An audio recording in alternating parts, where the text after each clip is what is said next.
ఈరోజు తెలంగాణ సమగ్ర శిక్ష ఉద్యోగుల సంఘం ఆధ్వర్యంలో తమ న్యాయమైనటువంటి సమస్యలను పరిష్కరించాలని చెప్పేసి గత 17 రోజులుగా తెలంగాణ రాష్ట్ర వ్యాప్తంగా చేస్తున్నటువంటి న్యాయమైనటువంటి పోరాటానికి ఆదివాసీ హక్కుల పోరాట సమితి తుడుందెబ్బ రాష్ట్ర కమిటీ కూడా సంపూర్ణంగా మద్దతు తెలియజేస్తూ, ఎందుకంటే వల్ల తెలంగాణ రాష్ట్ర వ్యాప్తంగా విద్యా వ్యవస్థ అనేది పూర్తిగా కుంటుపడిపోయింది కాబట్టి ఈ విద్యా వ్యవస్థను పునరుద్ధరించాలి, వాళ్ళ సమస్యలు న్యాయమైనటి కాబట్టి వాటిని పరిష్కరించాలనే ఉద్దేశంతో ఇవాళ ఆదివాసీ హక్కుల పోరాట సమితి తుడుందెబ్బ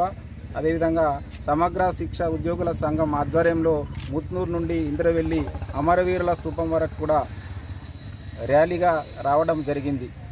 మేమేమంటున్నామంటే తెలంగాణ రాష్ట్ర ప్రభుత్వం ఏదైతే ఆ రోజు ప్రతిపక్షంలో ఉన్నప్పుడు ఇచ్చినటువంటి వాగ్దానాలు ఏవైతే ఉన్నాయో వాటిని ఉద్యోగులందరినీ కూడా వాళ్ళ సమస్యలు న్యాయమైనవి కాబట్టి వాటిని వెంటనే పరిష్కరించి వాళ్ళని కాపాడుతూ విద్యార్థులను కాపాడాలని చెప్పేసి ఆదివాసీ హక్కుల పోరాట సమితి తుడుందెబ్బ రాష్ట్ర కమిటీ తరఫున మేము డిమాండ్ చేస్తున్నాం. లేని ఏడల పెద్ద ఎత్తున తెలంగాణ రాష్ట్ర వ్యాప్తంగా ఏదైతే తెలంగాణ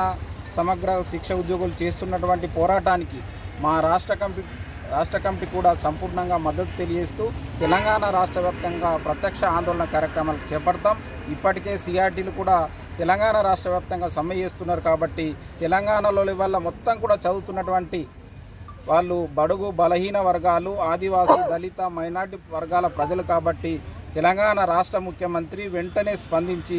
ఎవరైతే ఇవాళ చేస్తున్నటువంటి న్యాయమైనటువంటి డిమాండ్ల పరిష్కారం కోసం చేస్తున్నటువంటి పోరాటం ఉన్నదో ఆ పోరాటానికి వెంటనే స్పందించి ఆ సమస్యలను వెంటనే పరిష్కరించి విద్యా వ్యవస్థను పునరుద్ధరించాలని చెప్పేసి తెలంగాణ రాష్ట్ర ప్రభుత్వానికి, తెలంగాణ రాష్ట్ర ముఖ్యమంత్రికి మేము ఆదివాసీ హక్కుల పోరాట సమితి తుడుందెబ్బ రాష్ట్ర కమిటీ తరఫున మేము డిమాండ్ చేస్తున్నాం.